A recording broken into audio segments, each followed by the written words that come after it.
உலகத்திலேயே வீட்டோட மாப்பிள்ளன்ற ஒரு கான்செப்டை கொண்டு வந்தவரே நம்ம தலைவர் சொக்கநாதன் தாங்க.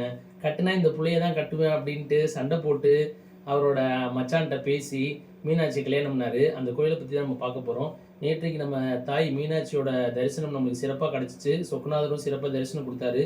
இந்த கோயில் வந்து காலையிலேருந்து தொடர்ந்து நடை திறந்து பக்தர்களுக்கு வந்து மீனாட்சி தாயை அருள்பாலிச்சுட்டு வராங்க.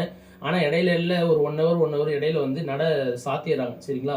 ஸோ போகிறவங்க அந்த டைமுக்கு தகுந்த மாதிரி கரெக்டாக எந்த டைம் வந்து நடை சாத்துறாங்கன்றத பார்த்துட்டு உள்ளே சாமி பார்க்க போங்க. நேராக போய் அப்படியே நம்ம அஷ்டசக்தி மண்டபம் கிழக்கு வாசல் வழியாக கோயில்கள் எல்லா விஷயத்தையும் பார்த்துட்டு அப்படியே பொற்றாமரை குளத்தில் நம்ம ஒரு வணக்கத்தை போட்டுட்டு அப்படியே உள்ளே போய் தாய் மீனாட்சியை பார்த்தோம் அப்படின்னா அப்படியே லெஃப்ட் சைடில் போயிட்டு நம்ம சுவாமி சொக்கநாதர் இருக்காரு. இந்த சைடில் வந்துட்டு அதாவது நடராஜர் வந்து சிதம்பரத்தில் தாண்டவம் ஆடுறாரு.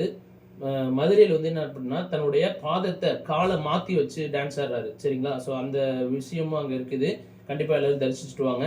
தாய் மீனாட்சியும் சொக்கநாதரையும் பார்த்து அவங்களோட அருளை பெற்று மீனாட்சி கல்யாண சுந்தரேஸ்வரராக அங்கே உங்களுக்கு வந்து தரிசனம் கொடுக்குறாரு. திருமண விஷயங்கள் யாருக்கு எந்த விஷயங்கள் இருந்தாலும் எல்லாரும் கண்டிப்பாக இந்த கோயிலுக்கு போயிட்டு வாங்க. முக்கியமாக இந்த மாதிரி மீனாட்சி கோவில் வந்து உங்களுக்கு புதன் ஸ்தலமாக செயல்படுது. சரிங்களா? ஸோ புதன் சம்பந்தப்பட்ட பிரச்சனை, நல்ல ஞானம் வரணும், நல்ல பிள்ளைங்களுக்கு படிப்பு வரணும் அப்படின்னா மீனாட்சி தாய் போய் பார்த்துட்டு வந்தீங்க அப்படின்னா அவங்களோட அருள் கண்டிப்பாக கிடைக்கும். நன்றி நண்பர்களே.